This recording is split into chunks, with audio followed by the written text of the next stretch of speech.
What's going on, my Dragonball Super heads? It's your boy Ghostface Gaming back once again with another review on episode Dragon Ball Super episode 130.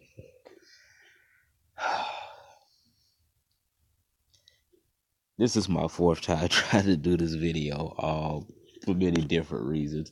And then also, I just went back and watched the episode for a fourth time as well. So without further ado, we dialed to 2 episodes. Like I said in the other of the 3 videos I did get to publish, but we're down to 2 episodes left. If you're not hip to what's going on, I am so sorry for you. If you still haven't seen the episode, go ahead and click out of this review and go watch the episode or Verve or however you watch the episode. Go ahead and watch the episode and come back. And I'll say too, which when I upload the video, I'll put in the descriptions below. It's a video I believe that everyone should go see. People that follow me, it's by Geekdom 101. If you're not subscribed to him, this is who I go to for my review, to listen to for reviews and any Dragon Ball between him, anime live reactions, and Herms and Kenzairo. These are the people that I go to get to make sure whatever I'm about to speak on or whatever information that I'm getting as far as Dragon Ball is concerned is legit. But enough of the fanboy. Geekdom has a video explaining the concepts and ideology between Goku and Jiren in the Tournament of Power, and it really, really, really played out in this episode to the highest degree. So without further ado, we're just going to go ahead and get straight into it. Episode 130. As you can see here, this is just a scan I had from last week. But as always, like, subscribe, and share the social media platforms. It's your boy Ghostface Gaming. You can find me on Facebook under the same moniker as YouTube, Ghostface Gaming. It's the cool looking brother with the 3 parts and the glasses. It's a whole bunch of us, but that's how you can find me. Back to the episode though. It pretty much picks up where it left off from 129, which was a really good episode. Goku and Jiren are going max balls to the walls off the hand. I'm talking about this is a super intense high speed battle. Mind you, by the end of this episode, we only have 30 seconds left in the Tournament of Power, and the first 8 minutes of the first 7 to 8 minutes of this episode before it took its little break was pure action. When I say pure action, Goku was completely overwhelming Jared. I'm talking about everything Jared was trying. I'm talking about they going off the heads, boom, boom, boom, boom, boom, boom, a little bit of banked animations, but I ain't care because it looks so good and they just going back and forth over the heads and just moving so fast, and everybody's like, man, this is the true speed of Ultra Instinct. And yeah, Goku's like, pop, pop, pop, pop. Yeah, Jared, what's happening? I'm fanboying. You know what I'm saying? It really was like that though. That's how fast it was. So, they're going back and forth off the hands, you know what I'm saying? Jiren's like losing his balls. Like he's just wigging out because the last time Jiren has been beaten this badly was when when his master died and he wasn't strong enough to overcome that enemy. And this is what he said, where Geekdom's theory or Geekdom's video that he put out, this is where it began to start to play in at, right? So as he's sitting there looking at Master Ultra Instinct Goku and knowing he can do absolutely nothing with him at this moment at his current state, he starts flashing back on when he lost his family, and then he sees his sensei or his senpai standing in front of him, you know what I'm saying, protecting him from whoever this shadowy figure is, and he loses it. Goes all out of character, he loses it, he powers up, and when he powers up, it's like the entire ring set on fire, my dude. Like, the visual aesthetics of this episode was insane. And as you can see right here, we're going to turn this up a little bit. As you can see right here, this is where Jiren powered up. and his energy was just erupting, and all of the stats, everybody could feel it. So aside from this trope, Jared had this is full power Jared as far as we know. So him and Goku start going at it again. Boom, boom, boom, boom. This time, he's able to do more than just block. He's actually throwing some blows, but Goku's still blocking it. They exchange some key blasts, back and forth. And Goku still dodging them and putting them hands on them. And I'm saying they just go at super speed. So they lock hands for a minute. Old classic wrestling move. They just lock hands for a minute. And once they lock hands, the ground and everything around them starts erupting and shaking. And whew, this is one hard episode to review, man. Like, because there's so much that went on. It was going at such high speeds. And Goku did this move as they were fighting, right? I mean, pause, because he beat Goku down a few times and Goku got back up. But it's this one particular move Goku did. If you ever played Dragon Ball Xenoverse 2 and you play with Ultra Instinct Goku, he has this move called Soaring Fist. It's where you charge it up and it shoots like 3 invisible Kai blasts. And this move is like pretty strong because it takes a lot of HP from him. And you shoot these 3 invisible Kai blasts, and it's like Goku, he did this in the middle of this fight. Like, he hit Jared with a combo and pop, pop, pop, pop. You know what I'm saying? He did the soaring fist on it, which I thought was pretty cool. But you have to play the game to actually know what I'm talking about. But I thought that was pretty cool. I don't know if they got that from the game or the game got that from them, but I thought that was cool to add that in there. But throughout this fight, they do a large ki blast, and Goku is getting overwhelmed, and Jared tell him it's over with. You know what I'm saying? And of course, everybody thinking Goku's down after he gets overwhelmed and he's laying there. You see his silver or grayish hair laid across the ground, and he's face down, and Goku begins to get back up. And Jared's like, it's no way. How can you still be stand after being beaten so many times? And this is when the commentary at the stands began to go back and forth, and they're like, they want to know what it is that keeps Goku going. Jiren's ideology is, he can only rely on himself, and in this instance right here, everybody's relying on Goku. Krillin starts having a dialogue talking about everybody. Now, I said this in my other video, and I'm gonna say this now. I'm going to put this out there.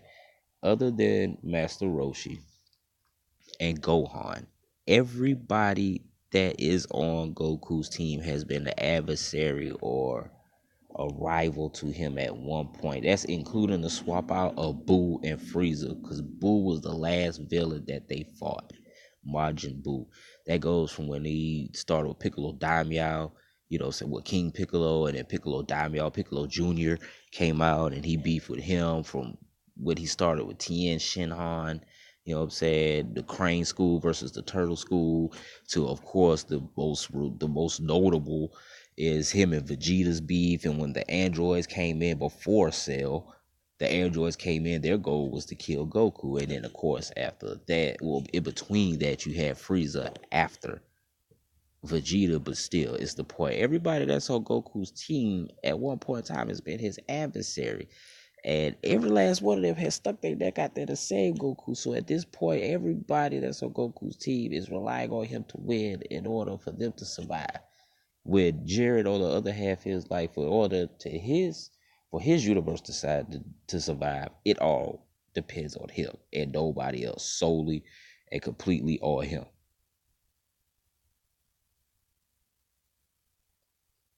I don't know, my video is tripping. I don't know what's going on. But Jared shoots a blast and Goku like stops it. But this was before the beam struggle between Jared's giant ki blast and Goku's Kamehameha wave, and this is where they lock fists. And man, listen, okay, like I said, it was so much that went on this episode. Jared got to a point where he got so pissed and so far out of character, he pulled a Majin Vegeta. If any of you remember from Dragon Ball Z, when Vegeta got pissed and fired into the stands and killed all those fans, Jiren pulled the same move. He fired towards the Universe 7 fighters, and Goku went up there and knocked the blast away. And Goku straight up let him know, I may not be no fighter of justice and all that, man. But if you hurt my friends or people I care about, I would never forgive you. And Goku just powered up and bum rushed through everything Jiren had. And this is the shot right here. I'm talking about when he connected, when Goku connected, I'm talking about it was some real life. He rocked him. You know what I mean? He real life rocked him. So they're going at it, and Goku's completely overpowered him. So he got Jiren beat. He hits him with his most powerful Kamehameha wave. It was even more powerful than the one he hit Kefla with. You know what I'm saying? It wasn't as visually aesthetic or as cool looking, but man, when I say he hit Jiren with it took him out. It real life took Jiren out, and Goku had Jiren beat. He had him beat. Now, it's some twists and some turns that happen in this episode that is going to blow your mind. So, from the spoilers, this is how I love how they did the spoilers. From the spoilers, we already knew Frieza would still be in this thing. And the way they put it, that Goku was going to lose. And the way they put it, Goku's going to get knocked out, but ... Okay, so we kind of knew that Frieza was going to have something to do with Goku not necessarily being put out. But the other twist that came about. So, okay. So here's where Jiren and Goku is getting down to the wire, and after Goku hit him with that final Kamehameha wave, and he put Jiren on his back, and there was nothing Jiren could do.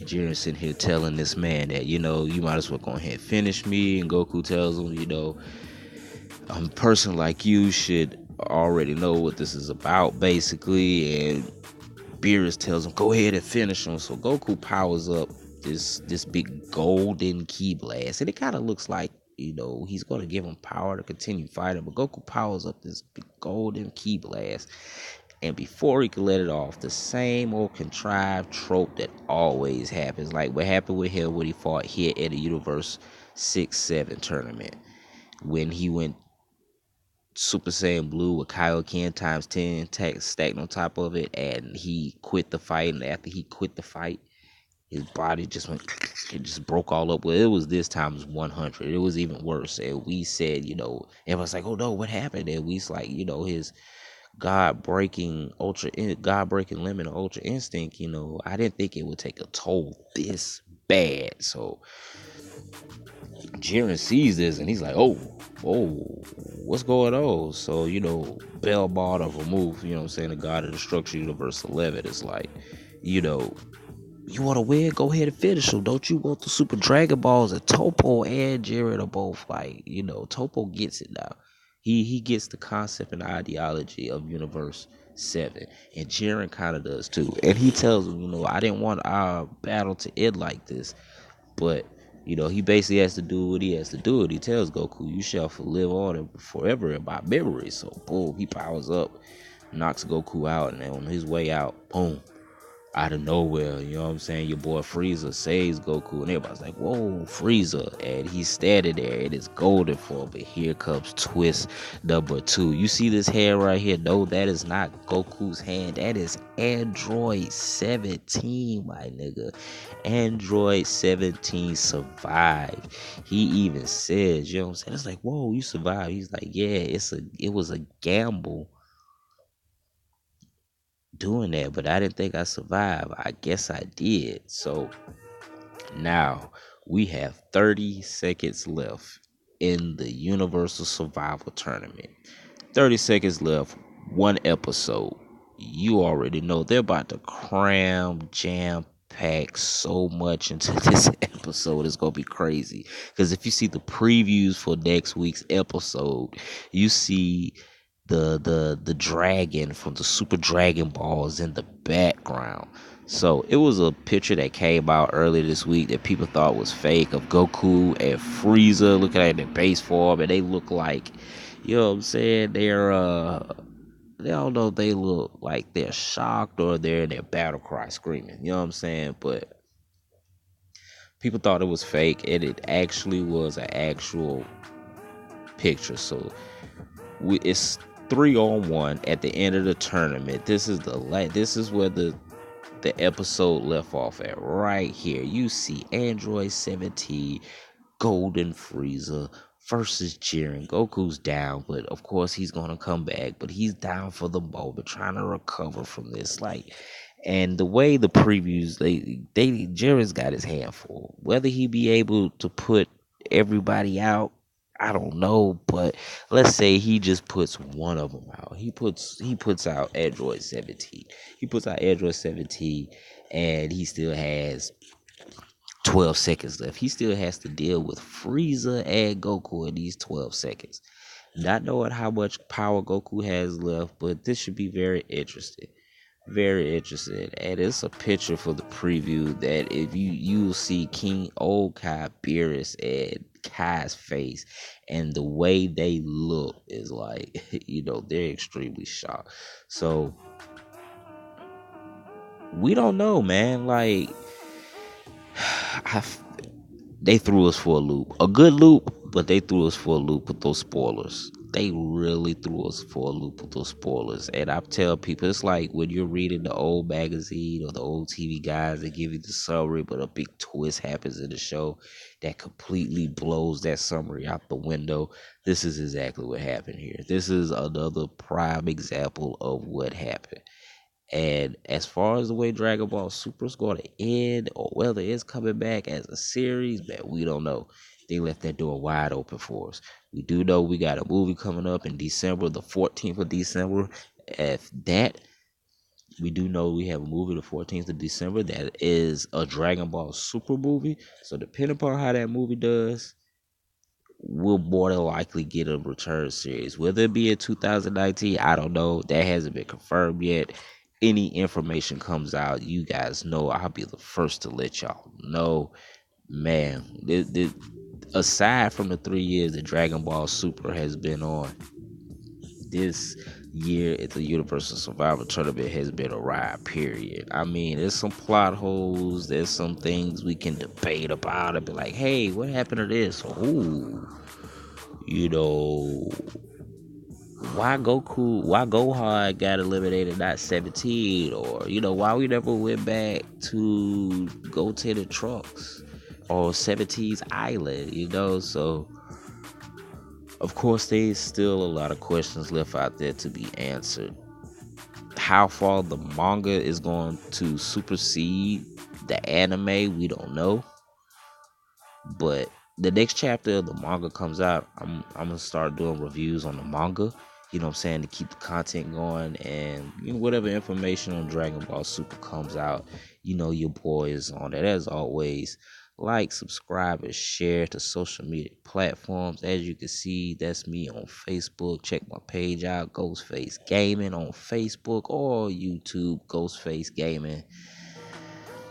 Like, subscribe, and share the social media platforms. Put all your thoughts and theories in the comments below. And as always, peace and love. Take care of each other, man. It's your boy. I'm out. Peace.